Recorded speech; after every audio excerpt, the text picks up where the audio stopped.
Thank you so much. It's so wonderful to see such a packed hall in the middle of the afternoon.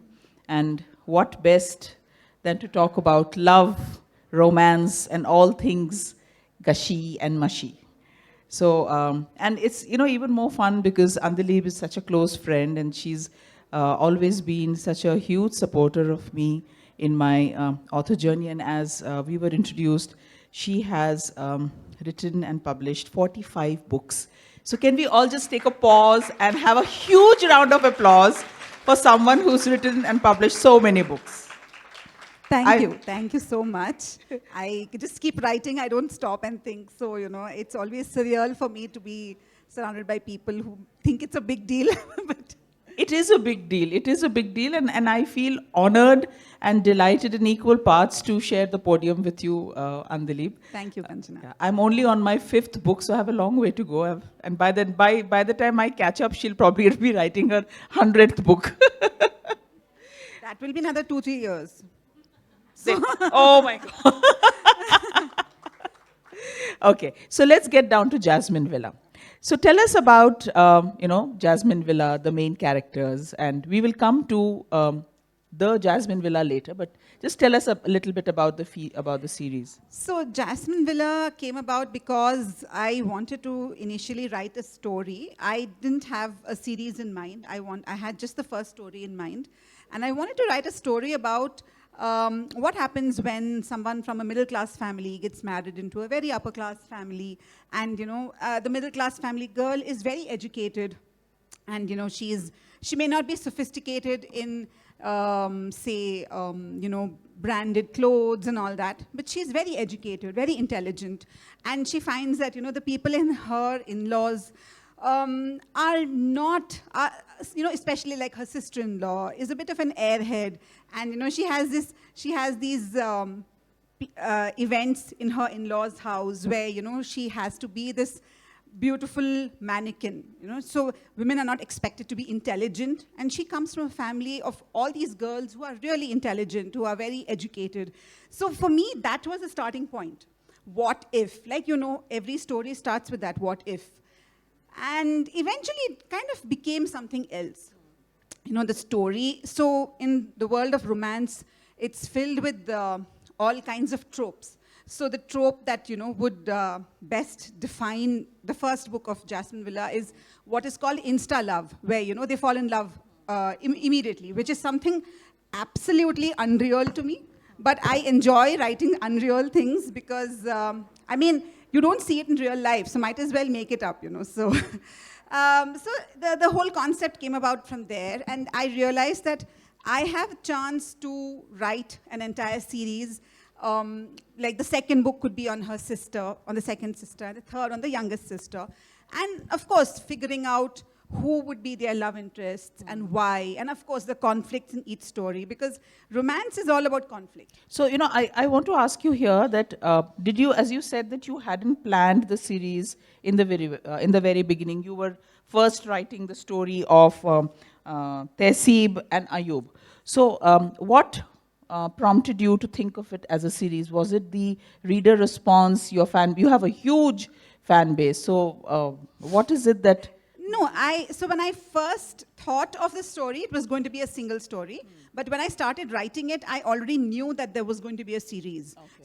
So that definitely changed the way I was writing the first book, because I was going to bring in elements from the second book, from the third book, characters who would play a huge role even in the first book. So, so once that decision was made, it became easier. But, the whole idea for me was I wanted to, so I write, as we all said, since I've published so many books, I write a lot. And I say this with absolute modesty, but publishers can't keep up. So for me... Aisa bhi hota hai. So the only option for me was to try self-publishing. And I did that in 2019.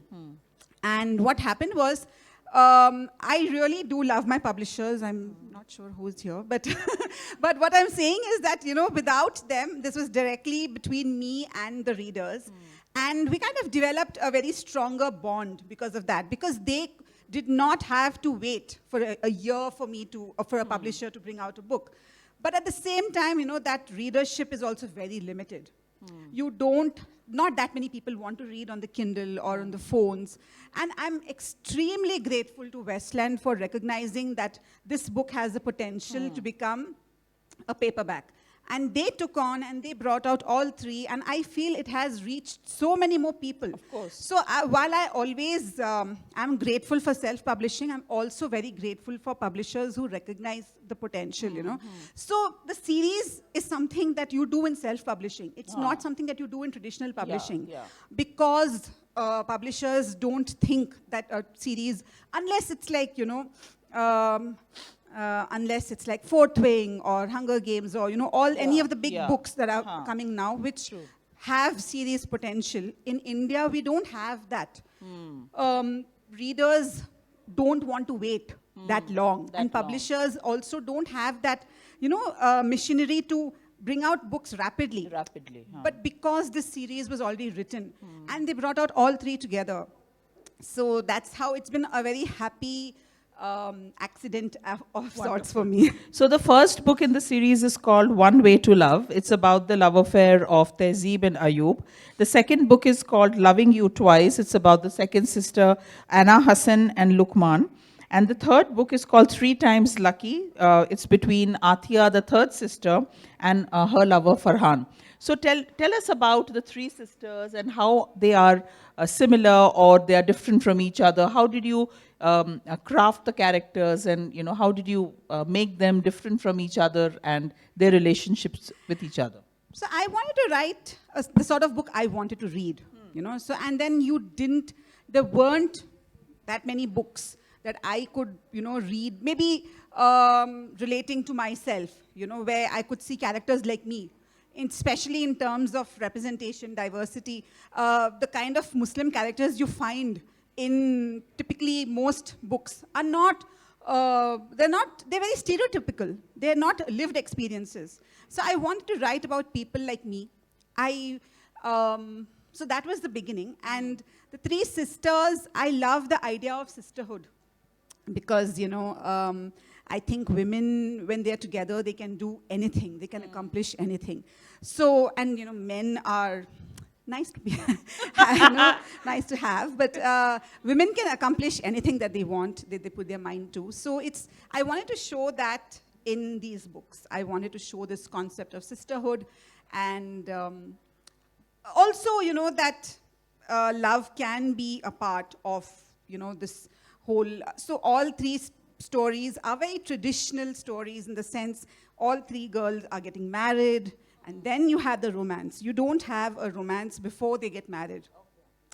There is, but not to the extent where I wanted to write about that, because most typical romances end with that and they lived happily ever after, which is not reality. And I wanted to write about what happens after that, So you have in-laws and you have in the case of Atia and Farhan, a building falling over him and all kinds of things, So, so these were different things I wanted to, I love, even though I like writing about realistic people, I really love drama, So a lot of melodrama in my books. So Tehzeeb is this extremely beautiful girl, but what most people don't know is that she loves to imitate people. So she does a lot of mimicry on the side, and that's what gets her into trouble with her in-laws. So there is a scene where she is imitating her in-laws and her sister-in-law. That couldn't have gone well. No. She's doing it at a work function, and someone is streaming it live. So she doesn't know that, and her in-laws see it. So that kind of gets her into trouble. And Anna and Luqman's story is so filmy, so filmy. I can't tell you. I loved writing it. They fall in love on a flight, and by the time they can decide to get married, she's getting married to his older brother. He has an accident, and all kinds of things happen, And then, of course, they do get together, and her mother-in-law discovers that, this was not what she thought it was initially. And Atia was very interesting to write because she's really foul-mouthed, And she's very angry at a lot of things in life. And the person that she gets married to is a little older, but he is this strong, silent, brooding type, and he kind of really falls for her very hard. So writing, I just loved writing this because it was like I was living with them. I was um, in that world of this Jasmine Villa world I created. So I just loved it, and I really, really loved that my readers loved it, and they kind of enjoyed, being in that, space too. So, my next question is that, at least in Jasmine Villa and many other series and books, romance books that you've written, you specifically create the world of a Muslim girl in a Muslim family. Any particular reason for doing that, or is it just because you wanted to talk about, the way your family is and what you have seen growing up and create a world that you're familiar with? So my families are nothing like this. This is just exaggerated and wishful thinking, the kind of stuff that happens in the books. So I think for me, what the reason behind writing these, making these characters Muslim is because I wanted them to be aspirational characters for women. People have this idea about Muslim women, because you're in a burqa, you're oppressed. I'm in a burqa, I'm sitting here talking to so many people. There is no way I'm oppressed. So I wanted to write about people, about Muslim girls owning who they are, and not being these, oh, we are rebels. We want to remove our abaya or hijab or anything. I'm like, you can be who you are, and you can do what you want, as the way you are, as it should be, it's not a big deal. So that was one of the reasons why I write Muslim characters, is because I want these girls to be aspirational role models for, the future women, that they can set out and do what they want and not feel like that there is something stopping them.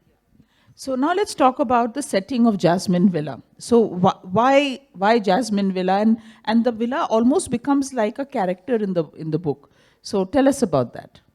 It was, the idea was, it's been a while, so I actually don't remember why, to be very honest. And I've written like some 20 books after that, so it's very easy to get mixed up. Okay. But the idea was, I love setting my books in Bangalore, mostly because I've lived here all my life, So for me to set a familiar space and create a story around it and make it this sort of something that people can pick up and read and enjoy, and so that was it. And Jasmine Villa is really something, there was no specific reason for it.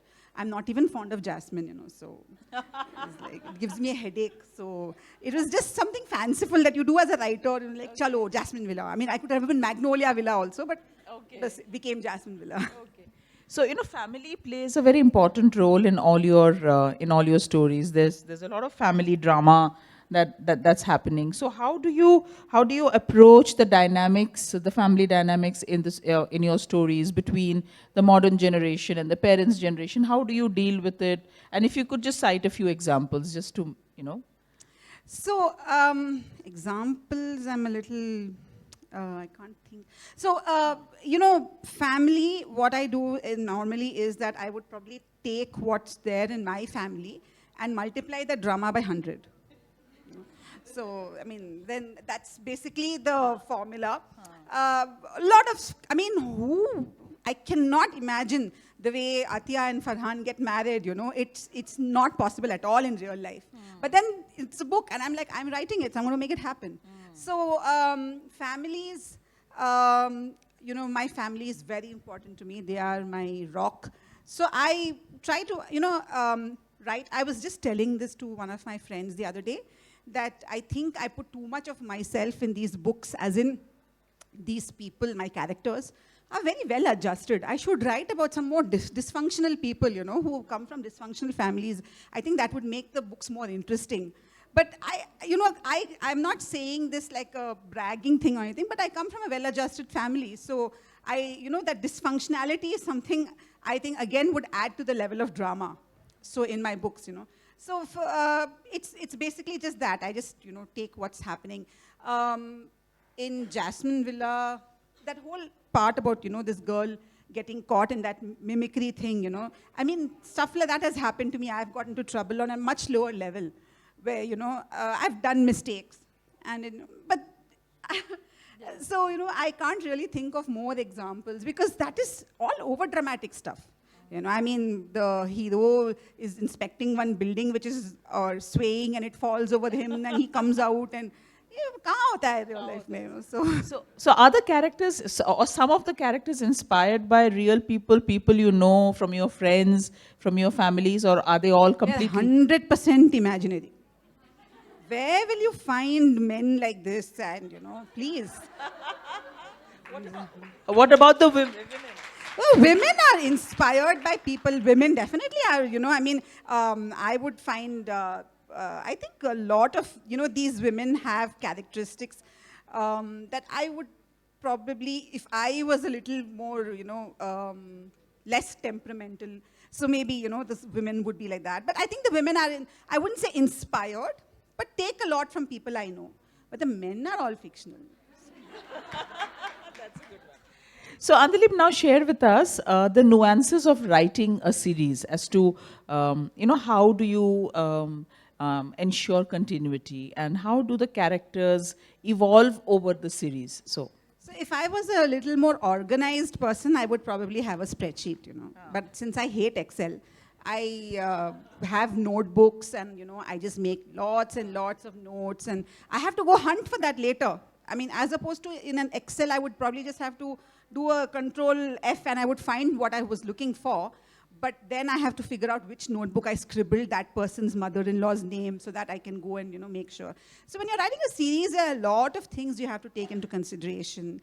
Family, people, in-laws and their names and how they are related. Like Jasmine Villa is at least 3 books. There is another series I wrote called Reluctant Romances, which is on Kindle. And it has 5. It's a 5-book series. And it's set in a building, okay, where everyone is living in that building. So there are different apartments. And it was crazy because I had to write down the names of the characters and I had to figure out who gets married to whom and the names of their parents and the names of their siblings and whether the siblings play a role. So, but I loved it, So I enjoyed, I put myself into it because I also wrote Reluctant Romances at a very difficult time in my life, I was going through a lot of personal grief. And that time I felt like, let me put myself into this. And it was like, it was, I wouldn't say it was magical, but it really helped me heal, So the different characters and their conflicts. And, sometimes you feel like, hey, what silly conflicts these people have, yeah. One conversation they have, it will get solved. But they will have one misunderstanding and one main character moment will happen and all kinds of stuff. And in the end, they will all, make resolve up. It, huh? They will resolve it. But, real life is very gritty and it's very boring. So, to make my question more specific, so say like, for example, if you take the character of Tehzeeb, so she features prominently in the first book. So she doesn't feature so prominently in book 2 and 3. She does. She gets her own POV also. Okay. So that was something I was playing around with, trying to figure out, do I give a point of view to the the characters from the first book, which I think readers liked it because it felt like they were revisiting friends, Yeah. They were like, I don't know, I haven't asked this specifically to my readers, but I think they kind of liked it coming across them later. So they do, and the second book's heroine, Anna, she gets her POV also in the first book. So it was a little bit of a mad mix, so figuring it out what goes where, so. So you've also collaborated with other romance writers and you've written a couple of books with them. So how does this process of collaboration work as, because writing is so specific and in a book, there has to be a singular tone of voice. So how do... the chaos that happens when I'm writing a book, you multiply it by 3. The 3 of us would, so me, Apeksha Rao, who writes under the pseudonym Alisha K, and another friend of mine, Shilpa Suraj. So the 3 of us thought that we should write something together, but we were not co-writing one book. What we were doing was we were writing a series together. So like the first story, one person, like Shilpa would write or Apeksha would write, and the second. So, but then our characters would overlap, or the events would overlap. So in the middle of the evening or night or something, you know, someone would message me, oh, but what happens when he goes there? Does he meet her? And I'm like, oh God, please don't remind me. I have to go check. You know, or did she meet this person there? Because we've interwoven these characters. It's a shared universe. So it's absolute chaos, but it's also fun. So we kind of try to do it just once a year, you know, because... And I guess because three of you are such close friends, so it's fun to do that. It is, you know, because I think it kind of lets readers see a taste of... we have extremely different styles of writing. Like Apeksha writes, is very, chatty, and her characters have a lot of back and forth banter going, and it's really funny. And Shilpa's is much more angsty and real and all that. And I have a different style. So readers get to live these characters, but through different styles. So, you know, so it's fun for us. So we are just basically having fun, hoping to make money along the way. That's good. So, you know, love stories have been around since forever, you know, Mills and Boons and etc. So, in your opinion, how has the genre evolved or changed over the decades? So, from the Mills and Boons that we used to read, you know, with hiding the covers behind newspapers and all that, to right now it's changed quite a bit. Like contemporary romance has so many different subgenres. It's very hard to, you know, keep track of everything. So you have a lot of heartwarming stories. Like who's the author who wrote Happy Place? The one that someone tell me, no? Book lovers. Emily Henry, yes. So Emily Henry writes these heartwarming love stories with a lot of character growth and all that. At the same time, you have someone like Tessa Bailey who writes these really raunchy romances, which also have a lot of character growth. So there is a huge gamut of reading available for readers today, you know. So romance is no longer that formulaic Mills and Boon kind of thing that we used to read and you immediately forget. Like you immediately forget what happened in that book. So that's not how it is. The romances are very much more distinct